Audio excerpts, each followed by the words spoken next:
कम से कम हर एक बीमारी के हिसाब से एक आहार व्यवस्था बना दी है। वात रोगियों को ये मिलेगा, एटीएम की सब्जी मिलेगी, पीड़ा नील जूस मिलेगा, फिर सुबह सुबह ये बादाम अखरोट आदि तो सबको दे ही देते हैं। कफ रोगियों को थोड़ा अनार मिलेगा, पपीता मिलेगा, थोड़े 25-50 ग्राम दाने उसके भी मिल सकते हैं, चने के। पित्त रोगियों को ये लौकी का जूस या लौकी का सूप, लौकी की सब्जी मिलेगी। डायबिटीज़ वालों को खीरा, करेला, टमाटर का जूस। नेचुरोपैथी में तो केवल पानी पर ही उपवास कराते थे। पहले तो हमारे डॉक्टर नीरज जी और डॉक्टर माहेश्वरी सबको केवल पानी, नींबू पानी के ऊपर ही रखते थे। अब हमने उसमें कम से कम 20 तरह की व्यवस्था कर रखी है आहार की, कि जिनको लो इम्यूनिटी बिल्कुल डाउन है उनको फिर इम्यूनोग्रिड का पानी भी मिलेगा, और उनको इम्यूनिटी बूस्टर, इम्यूनिटी को बूस्ट करने वाला आहार मिलेगा। जिनको SLE-MS MND है उनको अलग आहार देते हैं। जिनको ब्रेन नर्वस सिस्टम की प्रॉब्लम उनको अलग आहार, शुगर वालों को अलग आहार, कोलेस्ट्रॉल वालों को अलग। और ये एक लौकी कल्प तो हमने ऐसा कर रखा है, अभी मौसम अच्छा हो गया है तो लौकी का जूस या लौकी का सूप या लौकी की सब्जी जिसको जो अनुकूल पड़ता है वो एक ही चीज़ देते हैं, केवल एक, बाकी और कुछ नहीं। तो ये कोलेस्ट्रॉल 7 दिन में 4800 ट्राइग्लिसराइड, 700 कोलेस्ट्रॉल एकदम नीचे डाउन और पूरा शरीर रूपांतरित। ये चमत्कारिक लाभ कब होंगे? जब आप बात पूरी मानोगे। और ये मैं कहता हूं, जो यहां आपको बताते हैं, सिखाते हैं, 1-2 सप्ताह से 1-2 माह मान लेना, आपका 100% जीवन का रूपांतरण हो जाएगा। असाध्य से असाध्य रोग मिट जाएगा।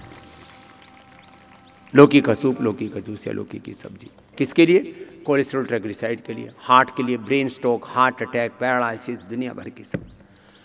फिर ब्लड थिनर्स के नाम पर, कोलेस्ट्रॉल की दवाइयों के नाम पर क्रूरता कर रहे हो तुम अपने साथ। अलग अलग सिंथेटिक मेडिसिन, अलग अलग सिंथेटिक न्यूट्रास्यूटिकल्स खा खा करके शरीर को तुमने जर्जरित कर लिया है। स्किन प्रॉब्लम्स, गांठें, ओबेसिटी, पेट की बीमारियां, पूरा शरीर डिटॉक्स हो जाता है।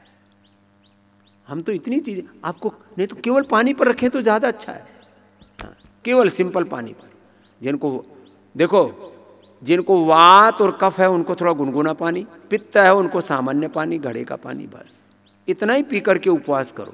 हम तो अलग अलग तरह से उपवास कराते हैं। जीरा, धनिया, मेथी, सौंफ, अजवाइन के पानी पर पेट के रोगियों को उपवास कराते हैं। सर्वकल्प के पानी के ऊपर लीवर वालों को उपवास कराते हैं। रीनोग्रिड के पानी के ऊपर किडनी वालों को उपवास कराते हैं।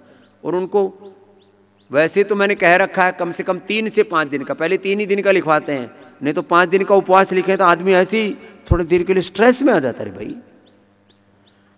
फिर 5 दिन के बाद उनको जौ के आटे की रोटी और लौकी की सब्जी देते हैं। दुनिया के इतिहास में ये पहली बार पतंजलि में हुआ है कि 16 और 18 तक बढ़ा हुआ क्रेटिनिन रोज इनको डायलिसिस करना पड़ रहा था, उनको भी रिवर्स करके हमने दिखाया है और क्रेटिनिन 1 से नीचे लाया है। ये कोई साधारण घटना है? तो इसके लिए थोड़ा जो एक्सपीरियंस है उसका लाभ उठा लो ना। अरे भैया तुम भी यहीं रहने वाले हो, सारे खाने पीने की चीजें भी यहीं रहने वाले, बाद में खूब खा लेने, तुम बोरी भर के खा लेने। थोड़े दिन तो मान लो। तो मैं बहुत स्ट्रिक्टली इन चीजों को बोलता हूं और तभी परिणाम आते हैं। सनी तो सामान्य तो सारी दुनिया में सभी ने इलाज कर रहे हैं। तो पतंजलि के इलाज में योगग्राम, निरामयम, पतंजलि वेलनेस के उपचार में यही फर्क है। यहाँ पर योग भी है, आयुर्वेद भी है, नेचुरोपैथी भी है, पंचकर्म भी है, षटकर्म भी है, मेडिकेटेड वाटर, मेडिकेटेड फूड है, फास्टिंग है, उपवास है, उपासना है, डेली उपवास, इंटरमीडिएट उपवास और कंप्लीट उपवास जिसमें कुछ भी खाने को नहीं देते हैं और निकालते पूरा है।